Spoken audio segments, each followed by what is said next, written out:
Los pongo en contexto. Este fin de semana se llevó a cabo la cuarta ronda del diálogo social entre representantes gubernamentales, empresariales, trabajadores y también contó con la participación de la Organización Internacional del Trabajo. Hoy vamos a conversar con el secretario encargado de la CTB, Elías Torres, para que nos ponga en contexto y comunique al país cuáles han sido los avances en esta cuarta ronda. Buenos días, bienvenido. Buenos días y muchas gracias por la oportunidad. Bueno, en fin, usted me dirá, ¿hablamos del evento directo? Sí, sí, cómo no. Pónganos en contexto un poco cuáles han sido los avances. Esta es la cuarta ronda de estos diálogos y queremos saber a qué acuerdos han llegado. Perfecto. Bueno, como todos saben, esta es la cuarta sesión que se hace en 2 años que tenemos en estos eventos. En marzo cumplimos 2 años. La primera ronda se inició oficialmente en abril del año 2022 y la segunda fue en septiembre de ese mismo año. En enero del 2023 fue la tercera que se hizo en la isla de Margarita y de ahí prácticamente es donde arranca, si se quiere, el inicio de una programación donde estábamos entrando de lleno en la materia, ¿no? Quiero señalarle de que, y así lo hemos dicho, para la Confederación de Trabajadores de Venezuela, después de 20 años, 22 años con el gobierno nacional para atender los problemas de los trabajadores, puras reuniones bilaterales y en forma no oficial. Este es el encuentro con la Sí, presencia señor de la OIT. Elías, si puede activar por favor su cámara para que podamos verlo. Perdón, se volvió a apagar. No, no, no se preocupe, no se preocupe. Estamos en un programa en vivo y todo es válido. Sí, esto es válido y esto es un desastre aquí la comunicación, usted lo sabe. Sí, lo entendemos, no se preocupe. Gracias por el esfuerzo de estar con nosotros. Sí, sí.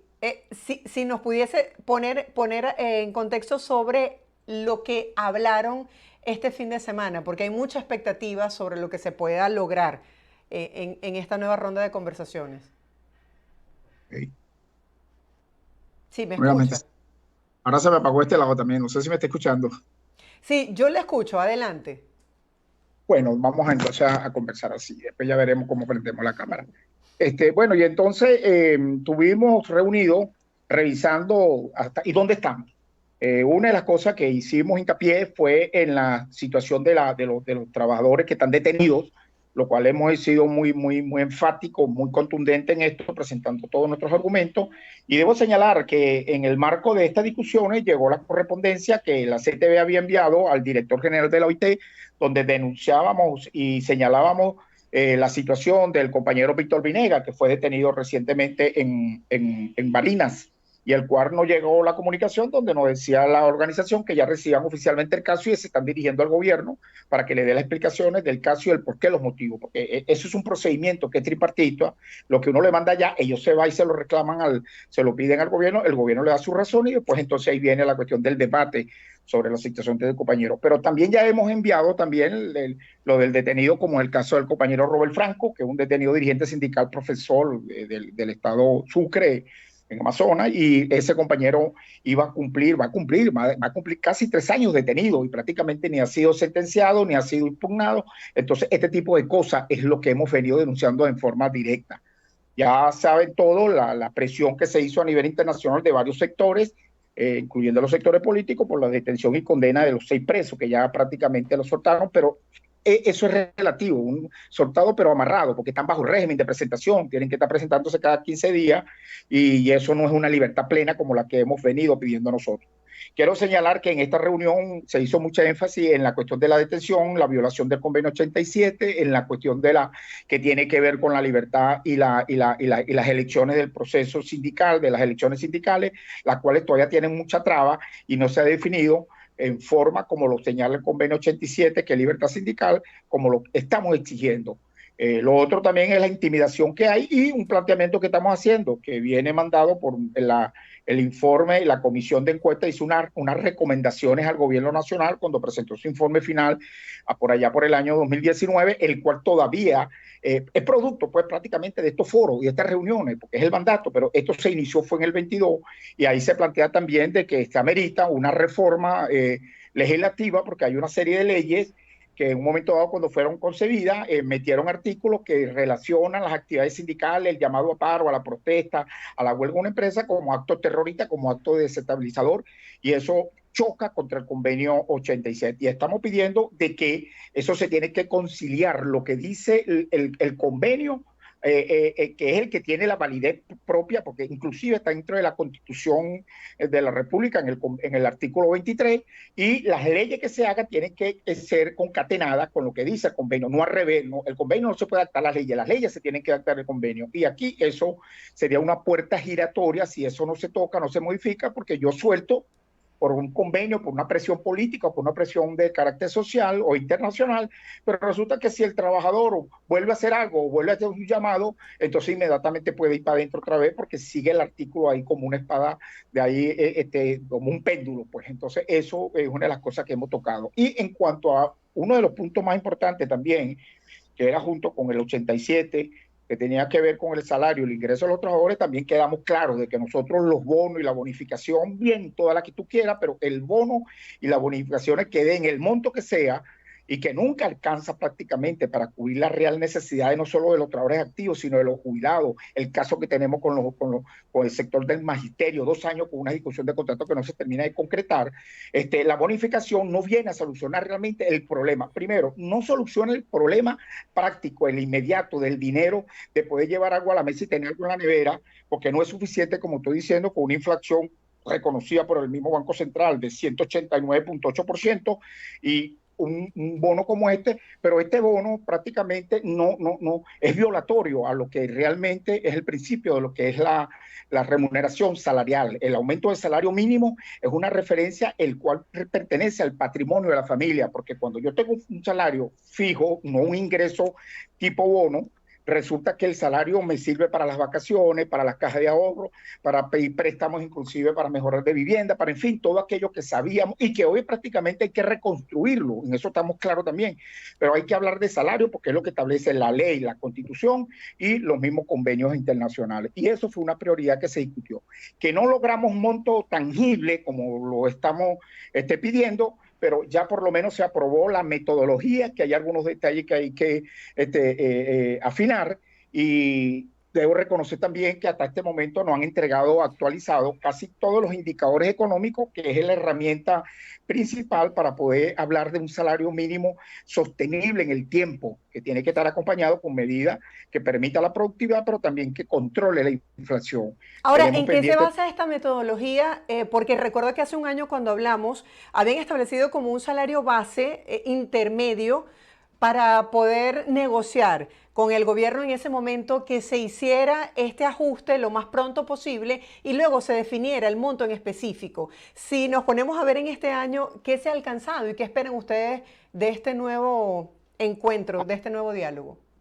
Claro, mire, acuérdense que cuando se habló el tiempo atrás, estábamos aspirando la discusión de la metodología, estaba empezando. La metodología se desarrolló después de 14 reuniones, de discusiones, porque cuando la quieren poner difícil, la ponen difícil, pero insistimos, fuimos perseverantes, las 3 organizaciones prácticamente que insistíamos en que se aplicara esta metodología, porque sabemos que por orientaciones de la OIT, que nos mandó expertos que han tenido que ver situaciones similares en más de 20 países, analizaron, recomendaron, porque recuerde, la OIT no viene a decretar el salario, viene a darnos las herramientas y este tipo de metodología. Logramos prácticamente ya aprobar esta metodología. La cuestión ahora es aplicarla.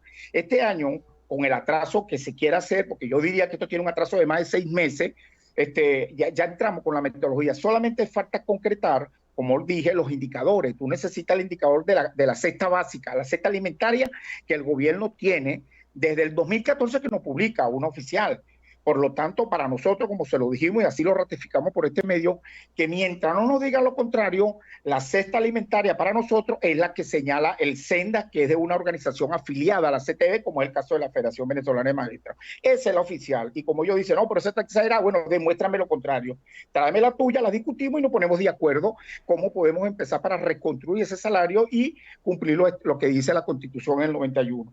Entonces, ese es uno de los métodos. Lo otro es que tiene que enseñarnos el presupuesto. El presupuesto no nos han hecho entrega, el presupuesto que es importantísimo para empezar a trabajar en función de eso que deseamos.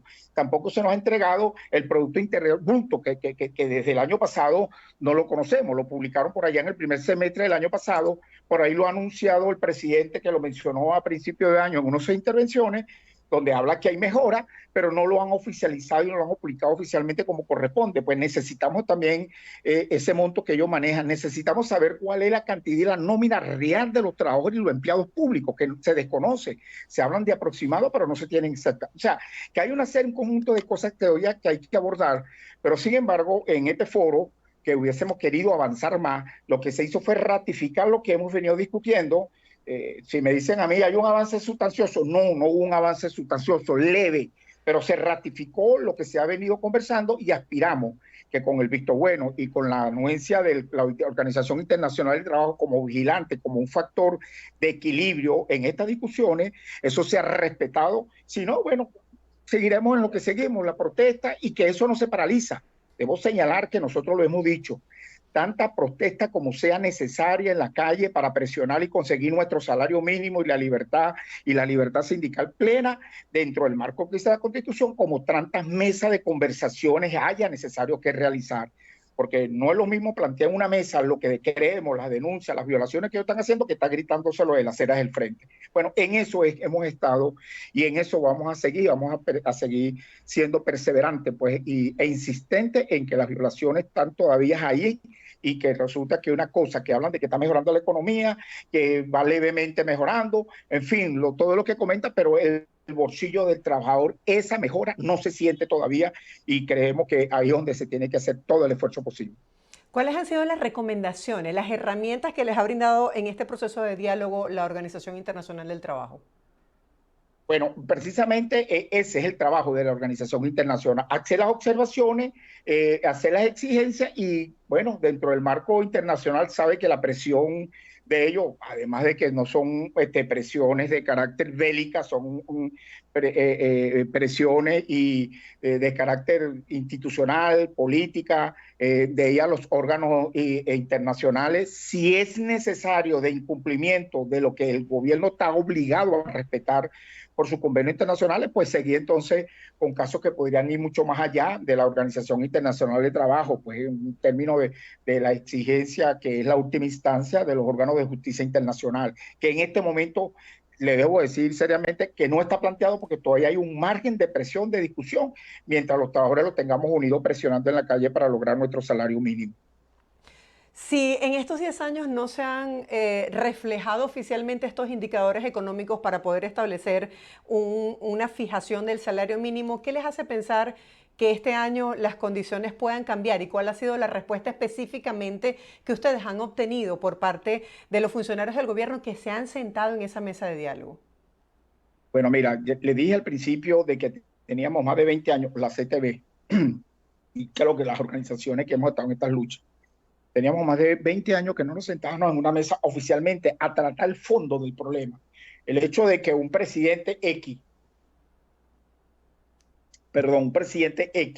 antes o después de estos 20 años que hemos tenido, de un decreto de aumento de salario sostenible a la discrecionalidad que ellos creen, eso siempre está susceptible a ser manipulado. En cambio, después de 20 años, a partir de abril del año 2022, podemos decir que tenemos un órgano, un juez de mucho peso a nivel internacional, donde está haciendo el seguimiento, revisando y donde se están cumpliendo los parámetros tanto nacionales como internacionales en esto, y ahí vienen las exigencias. Desde hace prácticamente un año y medio hemos estado de frente en esto y hemos logrado de que por primera vez el gobierno, por lo menos de los 12 indicadores mínimos que necesitamos para hacer un análisis en la revisión de fijar un salario mínimo técnico en el tiempo, sostenible, sustentable, resulta de que, bueno, quedan 2 o 3 indicadores que son sumamente importantes y que aspiramos que en los próximos días, podemos tenerlo en la mesa. Debo señalar que el día 7 de febrero está pautada, o sea, el día de miércoles, a una nueva reunión donde vamos a entrar ya en materia de lleno con el método que le estoy hablando, que ya está en la mesa para ser revisado y seguir los lineamientos en base a lo que establece el método, que es eso, tener los indicadores y empezar a hablar entonces de cifra, que es la que le interesa a los trabajadores, porque es verdad. Yo le puedo decir esto a usted y lo están oyendo los trabajadores, le dice, bueno, muy bien, está bien, han avanzado, ya resulta de que han logrado una cuestión que va a ser difícil que el gobierno se pueda zafar. O el que venga se puede zafar de esos controles porque ellos ya lo aceptaron. pero mientras no le llega nada al bolsillo, como dije, mientras no haya algo para llevar a la nevera, resulta de que el trabajador, más allá de eso, lo que le interesa es eso. Y en paralelo a eso, estamos haciendo las presiones, porque le estamos manifestando. Mire, son 689 días hasta hoy que estamos sin siquiera un aumento mínimo salarial, lo que es pura bonificación, que como dije, no llega al patrimonio real del núcleo familiar, sino atiende emergencias momentáneas y que no soluciona el problema de fondo, que es el que andamos nosotros buscando una solución definitiva. Sí, de cara adentro, ¿cuál ha sido la opinión de los agremiados sobre estos encuentros que ustedes han tenido? Bueno, mire, ahí de diferentes maneras, mucha gente, le puedo decir que las organizaciones que saben de esto, que conocen, que no solamente se llevan por la cuestión que estamos viviendo en el momento, que no le cuestionamos nada a nadie porque la desesperación lleva a hacer y decir cosas y la entendemos, pero creemos de que se entienden. Lo importante es que nosotros no estamos cortando las organizaciones que estamos discutiendo, la libertad y el deseo y razonable, con mucho derecho de protestar y presionar para que se den esto, se avance en esto. Ojalá que tuviera una mayor unidad en esto, para que esto se, repito, tanta calle como sea posible, porque resulta en lo que se avisora en estos momentos de no tener los resultados que esperamos y que no haya algo más concreto, en los próximos días yo creo que vuelve otra vez la calle a volver a coger su ritmo, que no se ha parado, que ya disminuye un poquito, quizá por la esperanza y las expectativas que estas reuniones que se dieron pudieran dar. Pero debo señalar, y ya oficialmente nosotros aspiramos entre mañana y pasado, porque hoy tenemos la primera reunión de evaluación. Esto concluyó el viernes en la noche y bastante tarde, y después nos agarra la sorpresa de que habiendo planteado algunas cosas que eran interesantísimas, que inclusive estaba incluido lo de las contrataciones colectivas, que la estamos tomando como una de las prioridades también, porque eso también es un patrimonio que no lo podemos abandonar. Resulta que tenemos la noticia del cambio y sustitución del ministro del Trabajo. Debo señalar muy responsablemente de que el ministro del Trabajo no es el que marca la pauta, porque esto es una cuestión que sabemos que es una política macro del gobierno central. El ministro no va a hacer lo que no le digan o no lo aprueban desde la vicepresidencia o la presidencia, pero siempre entorpece un poco porque ya hay un lenguaje que nos entendemos, avanzamos en uno, nos trancamos en otro, pero no se ha detenido la perseverancia que hemos venido manteniendo y algunas cosas medianamente y técnicamente se venían dando. Esto sé que a lo mejor va a tener un pequeño paralización, no creo que suficiente, pero porque hasta la reunión que tenemos el miércoles no ha sido suspendida. Voy a preguntar hoy si eso va, porque nosotros estamos preparados para llevar una batería de planteamientos e impulsar lo que en forma general se discutió en este foro, y ahí vamos a revisar entonces y ya daremos una información más oficial después que evaluemos con las otras tres centrales, los compañeros de asilo, los compañeros de CGT, dónde estamos parados y cuál es la estrategia que tenemos que seguir nosotros para lograr el objetivo que estamos buscando. Pero sí, el cambio del ministro para nosotros, como se lo he dicho a muchos compañeros, bueno, que esto es un retroceso. No, aquí no hay ningún retroceso, aquí no se congeló nada, porque para empezar no hemos avanzado mucho. Entonces aquí lo que hay que es presionar, porque ya tenemos la experiencia, ya sabemos dónde aprieta el zapato, y lo que tenemos que seguir presionando hacia adelante y no rendirnos en esto, porque es lo que nos queda. No nos van a sacar del diálogo porque consideramos que es la vía, pero tampoco nos van a sacar de la calle mientras nos manejamos dentro del marco de la Constitución. ¿Usted considera que pudiese ser un elemento que incide en esa falta de unidad del sector, las detenciones, por ejemplo, de algunos líderes sindicales?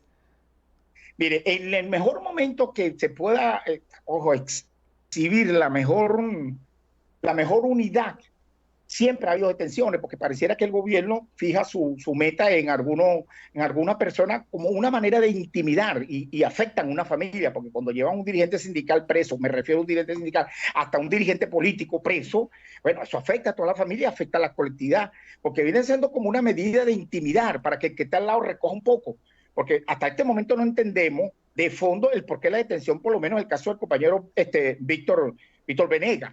Y no entendemos muchas de las detenciones que se han hecho. Otras hay unas respuestas ahí que no nos convencen, pero que seguimos siendo que son víctimas y persecución por actividades netamente sindicales, porque no nos han demostrado lo contrario.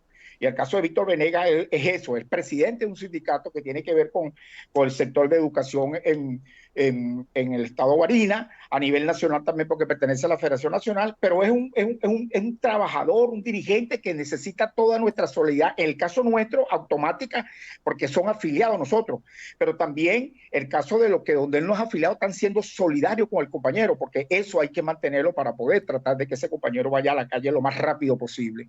Esto todo es un conjunto de cosas que se están manejando, pero es cierto, la unidad debe mantenerse y hay compañeros, y entendemos, y le hago un llamado de reflexión, que tirándole piedra a los aviones no vamos a lograr avanzar.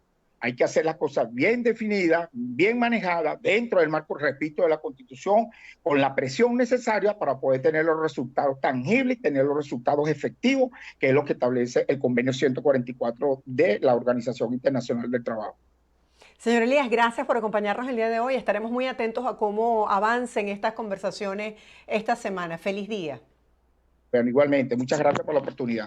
Gracias a usted por compartir con nuestra audiencia. Era Elías Torres, justamente secretario encargado de la CTB, hablando de cómo va esta nueva ronda, la número 4 de conversaciones tripartitas para definir los avances relacionados con el salario de los trabajadores en Venezuela. Hacemos una